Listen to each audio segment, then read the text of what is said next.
আমি জীবনে বিয়েই করব না। কেন, কি হয়েছে? কেন বিবাহ করবেন না? সবাই তো বিবাহ করার জন্য পাগল।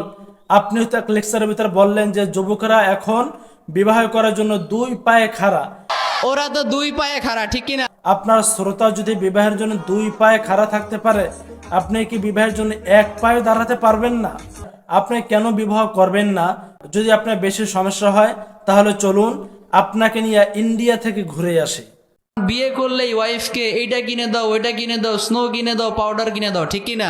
আপনার ভাইরাল বক্তা হওয়ার পরেও যদি আপনার মাত্র সোনো পাউডার কেনার ভয় যদি আপনি বিবাহ না করেন, তাহলে সোনো পাউডার যারা বানায় তাদের কি হালাত হবে? কোম্পানিওয়ালারা বানাই তো এই জন্য যে স্বামী স্ত্রীকে এগুলো কিনে দেবে, আর আপনি এগুলো কেনার ভয় বিবাহ করতে চাচ্ছেন না।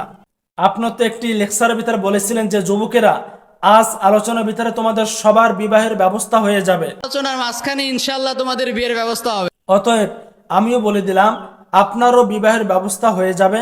আপনি ঘাবড়াইন না, ভয় পাইয়েন না। আমরা ওয়াইফকে স্নো পাউডার কিনে দেই, আর ওগুলো দেখে মজা নেয় কারা? রাস্তার রিক্সাওয়ালারা। তা ঠিক, কিন্তু আপনার স্ত্রী যখন ঘর থেকে বাইরে বের হবে তখন কেন সাজবে? তখন তো কোনোভাবে কোনো সাজগোজ করা যাবে না। এটি সম্পূর্ণ হারাম, এটি সম্পূর্ণ নাজায়েজ। একটি স্ত্রী তার স্বামীর জন্য সাজবে, শুধুমাত্র একমাত্র তার স্বামীর জন্য সাজবে, অন্য কারোর জন্য একটি নারী সাজতে পারবে না। ওয়াইফের ঠেলায় আমি তো এবাদতে টাইমই পাবো না। হ্যাঁ, তাই নাকি শায়েখ? এটি তো সমস্যা হওয়ার কথা না। আমরা তো বিবাহ করেছি, আল্লাহ তাআলার রহমতে আমাদের আমলে তো কোনো ঘাটতি হয় না শায়েখ।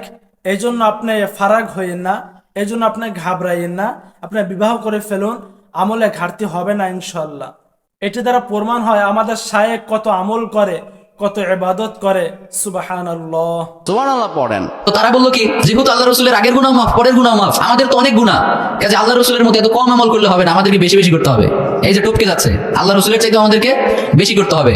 এই ইন্টেনশনে তারা তিনটা সিদ্ধান্ত নিল। হ্যাঁ, এই বিষয়টি হলো এমন, এক সাহাবী বলেছে, ইয়া নবী আল্লাহ, আমি সারা রাত আমল করব, রাত্রে আমি ঘুমাবো না।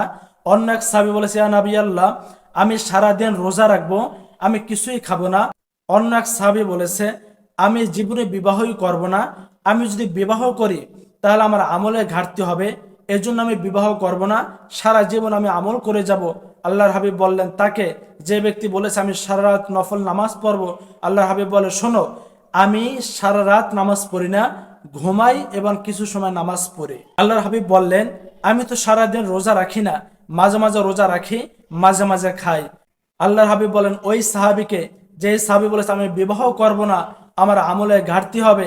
আল্লাহর হাবিব বললেন, আমিও তো বিবাহ করেছি, আমার তো আমলে ঘাটতি হয় নাই, তোমাদের আমলে কেন ঘাটতি হবে?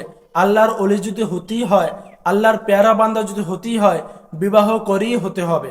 আল্লাহর হাবিব বোঝাতে চান, আমি 12 থেকে 13টি বিবাহ করার পরেও যদি আমার আমলে ঘাটতি না হয়, তুমি একটা বিবাহ করে তোমার আমলে ঘাটতি কেন হবে? যদিও আল্লাহর হাবিবের উদাহরণ আমাদের কারো সাথে মেলবে না।